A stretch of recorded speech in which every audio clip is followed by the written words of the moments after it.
Our ancestors all around the world told stories and folklore about a time before recorded history. A time when monsters roamed the lands and creatures that we only find in mythology and fables inhabited our forests. These stories often tell of dwarves living in giant tree trunks, or magical trees capable of healing the land. These forests even contain giant mushrooms that other creatures called home and made for a landscape quite like that of a fairy tale novel. Sometimes we forget in our modern world that trees can get absolutely massive. When the early settlers arrived in America, they found entire forests of giant chestnuts with circumferences of 100 to 200 feet around, and giant cypress trees measuring up to 200 feet high. That's nuts. And then there's the giant sequoia and redwood pines of the west coast that are the last remnants of the giant trees that once spanned the entire globe. And they say there have been ones that were cut down that would have broken all the records of the tallest trees we have recorded today, which is a 380-foot tall sequoia in California. Imagine trees reaching as tall as 500, even 1,000 feet maybe. Left alone under the proper conditions, these trees will continue to grow for their entire lifespan. And no will live human for tens of thousands interaction. of years. The oldest tree we have recorded today is 5,000 years old, and we would have older ones if they weren't destroyed by natural disasters and logging. 5,000, pretty crazy. We have ancient stories of giant forests going as far back as the oldest known text in the Sumerian tablets. The Epic of Gilgamesh, as well as the Old Testament in the Bible, speaks of giant cedars existing in Lebanon, and they still use this symbol for the country even though these trees have been long since wiped out.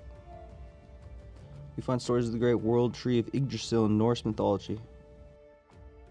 Many traditions around the world have sacred groves and revere certain trees as holy or magical. The oak tree was sacred to the Druids. The Indian sages meditated under holy banyan trees. In Japan, the Shinto temples are built with sacred trees where, through a ritual process, they invoke a spirit known as the kami spirit to inhabit the tree. Basically, any culture who can trace its roots back to a shamanistic or animistic tradition venerates these trees and understands the important role they play on this planet. They say that the forests were once full of these sacred giants, and it was these cultures' duty to watch over the land and keep things in balance. And when these trees were destroyed, that balance fell into disrepair. There have been recent studies done observing trees' ability to communicate with one another. Scientists have determined that trees will use chemical signals to alert the rest of the trees in the forest of things like danger, disease, bad weather, invading insects, and any other changes to the ecosystem. It sounds like And the these honey signals get mushroom. picked up by the oldest and largest trees in the forest. These trees act as the elders, carrying the experience and knowledge of how to manage the forest.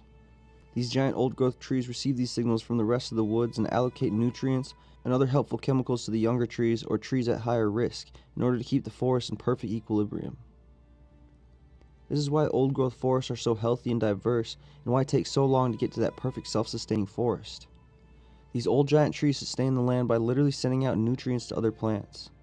So when a forest has a massive 400 to 500 foot tree, it's much healthier and can support a much wider range of species, leading to things like extremely specialized traits in animals or medicinal properties in plants that are found nowhere else on Earth like we find in the Amazon Specialized rainforest. traits in animals. What does that The mean? mechanism that's thought to be at use that allows these trees to do this is the intricate fungal networks that intertwine in every root in the forest. Oh yeah. These webs of mushrooms are so advanced that they can pick up signals from trees and make the appropriate response, much like the It's neural like I was networks in saying, the the honey brain telling mushroom. muscles how to move. These fungal networks sprouted massive giant mushrooms at one point too.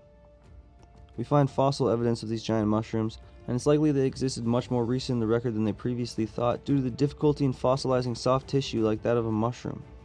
I don't In think fact, it's those are extremely just hard to make mushrooms go hoodoos. extinct. Just ask the DEA how many pounds of magic mushrooms grows wild on the west coast. The answer is millions. Actually, I find what scientists tell us happened very interesting.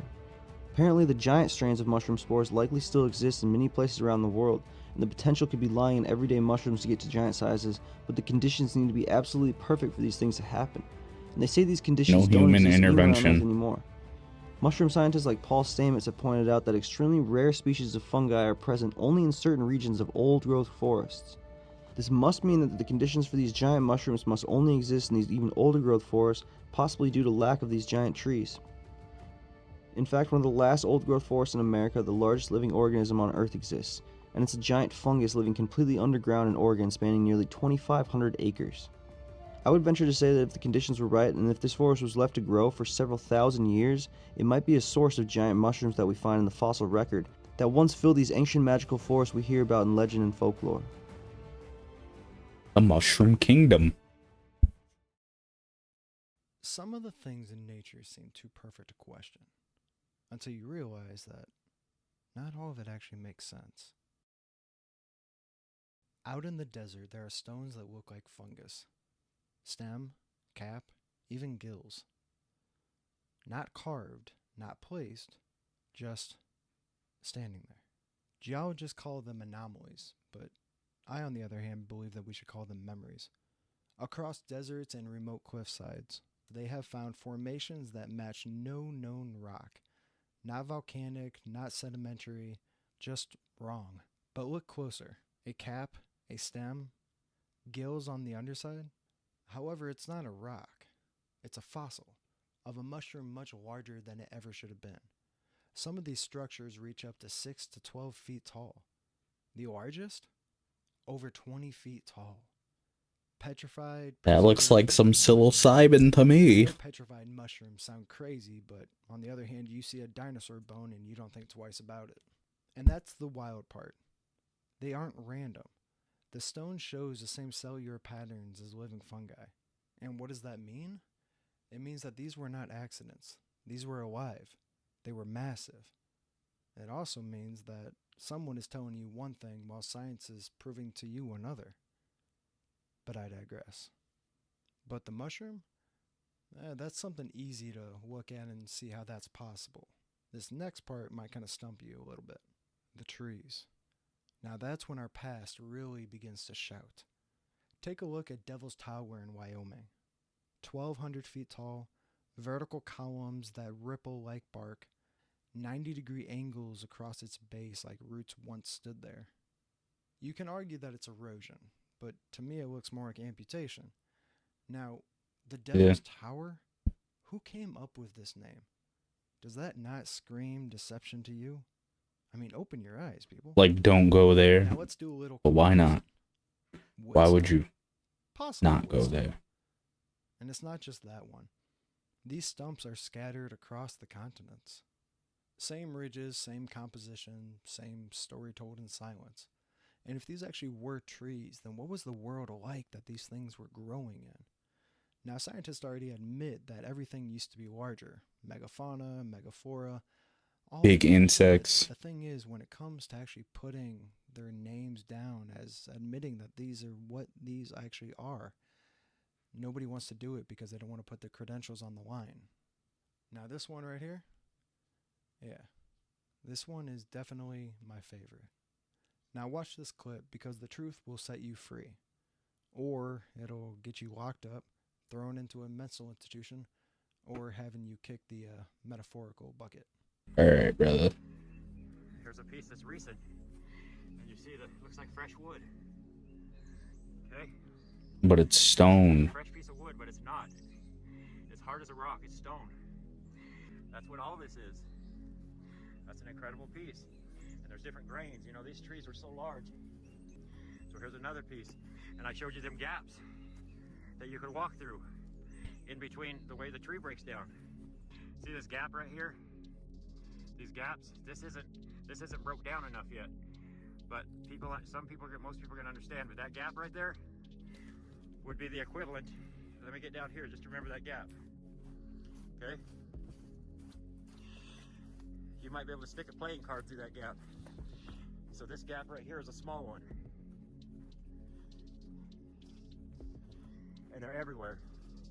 That's one of them small gaps.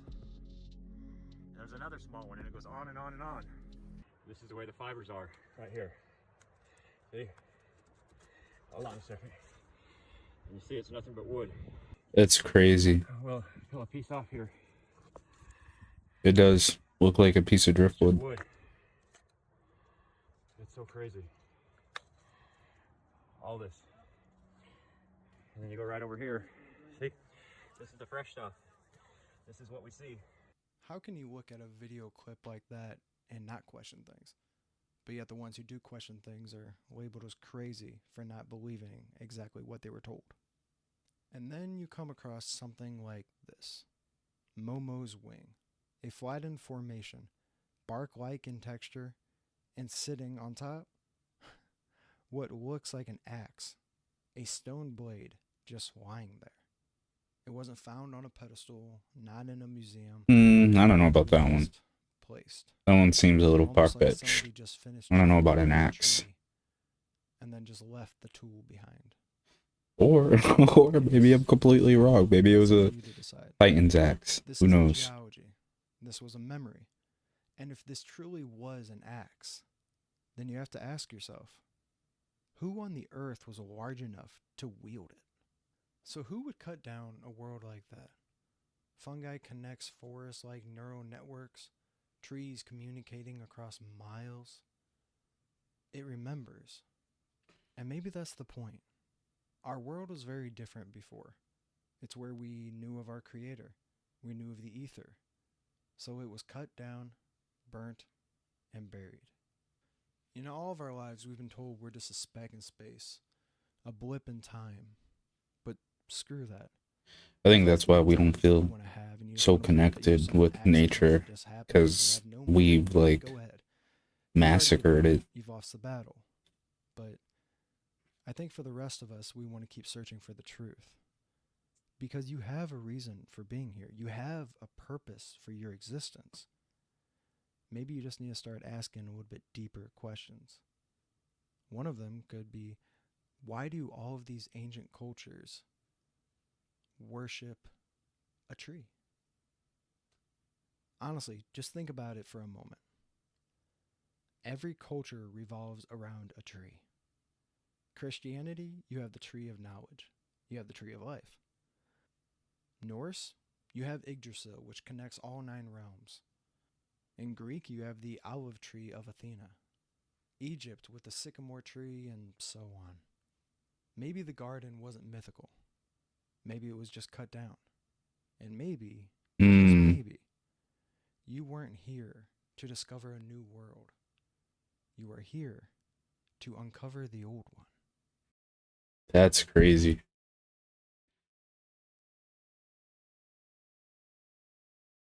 Spooky stuff, man.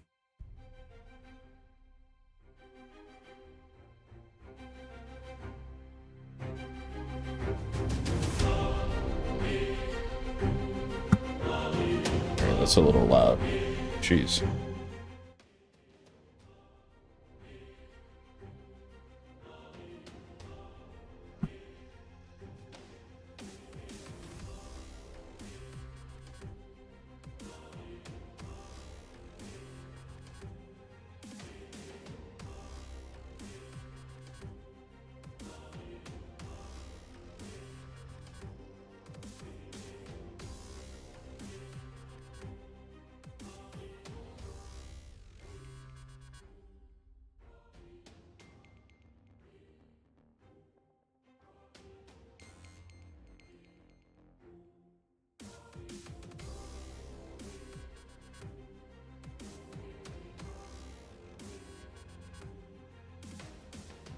It's crazy.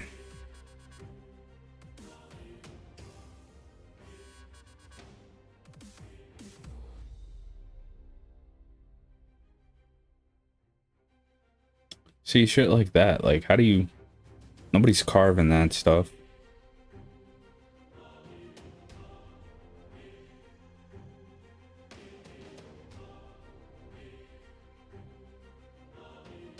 Turtle.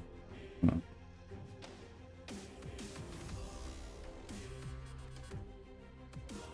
That's fucking crazy. That looks like a dragon.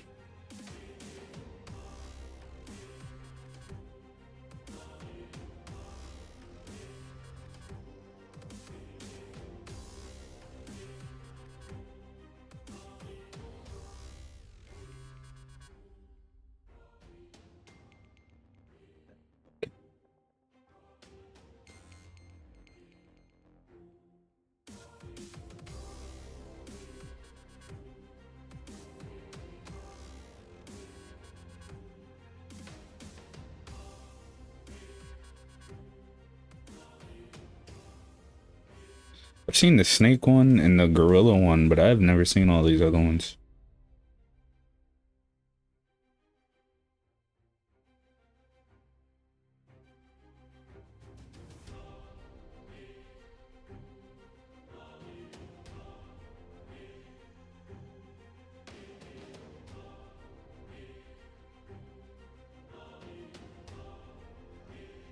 The Sleeping Titan.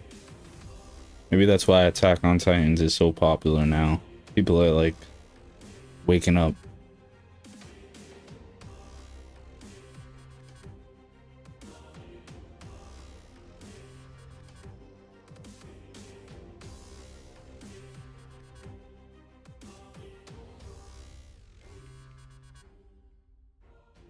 What the fuck is that? A lizard man? That's nuts.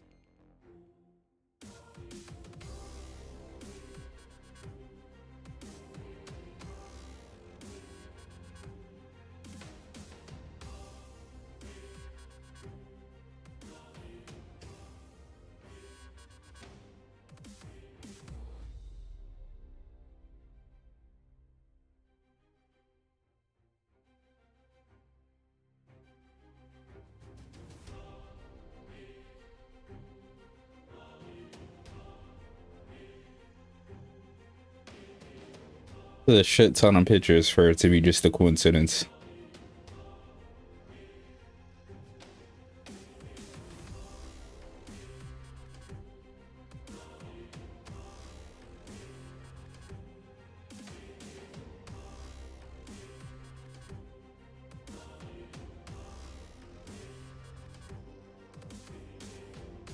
Alright, what? Alright, that last one. Alright.